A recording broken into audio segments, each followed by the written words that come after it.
Peggy 16.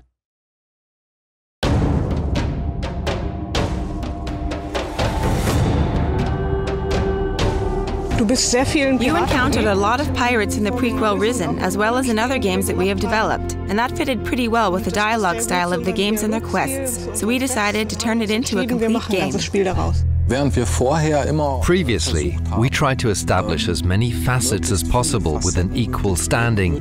This time, however, we focused very much on the pirate setting, not least because you are left with almost no choice but to join the pirates. The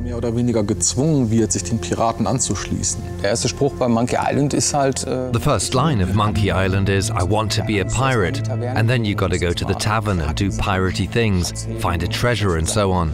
And these are of course things our players get to do as well.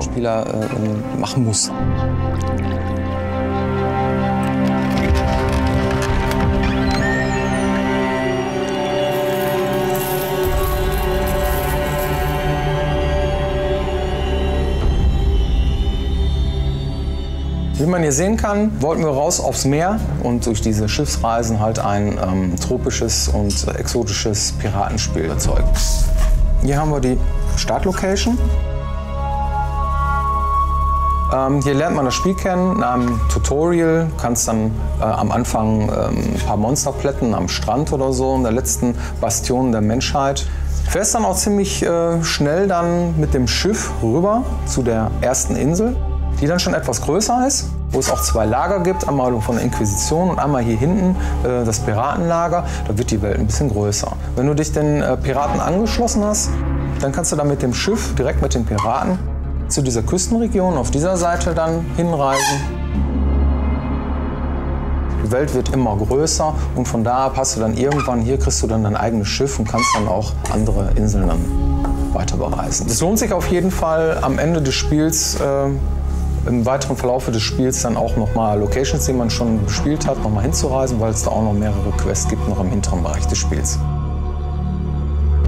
Also wir haben damals angefangen. Back then, we started with the prototypes. We just built pretty rough landscapes and walked through them, put in a few trees and various placeholders and checked out how it felt. Too big, too small. After that, the prototypes went into production and that's when the game began to take on a life of its own. Teilweise von alleine zu wachsen. In Risen 2 haben wir mehrere Inseln und There are several islands in Risen 2. In the past, we built the game landscape by hand. That's a lot of work. You have to add a lot of details and create all the paths. Little adaptations or corrections create a lot of work and effort. Therefore, we decided to implement a terrain engine, which is a first in the history of Piranha Bytes. And it paid off, because we were able to implement prototypes way faster. Prototypen als auch implementieren konnten.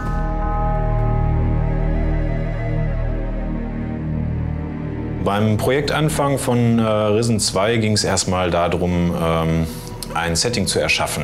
Also wir mussten uns überlegen, was soll es überhaupt werden. Wir wollten halt dieses Regenwälder-Setting haben, karibisches Setting. Im Dschungel ist es eigentlich ziemlich dunkel. Ja, im Dschungel gibt es viel Schattenwurf. Es gibt unterschiedliche Baumhöhen und es gibt viel Bodenvegetation.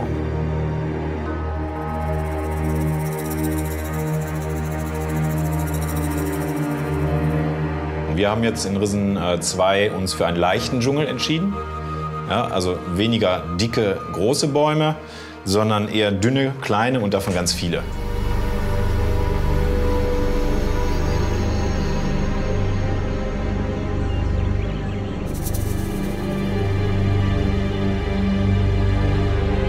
Also wir sind ja hier im Ruhrpott und so viel haben wir nicht hier, was wir uns selbst anschauen können. Ja, aber ein paar Wälder haben wir schon und da ziehen wir schon mal selber los mit der Kamera. Die Wälder sind teilweise urig hier, das soll man gar nicht meinen.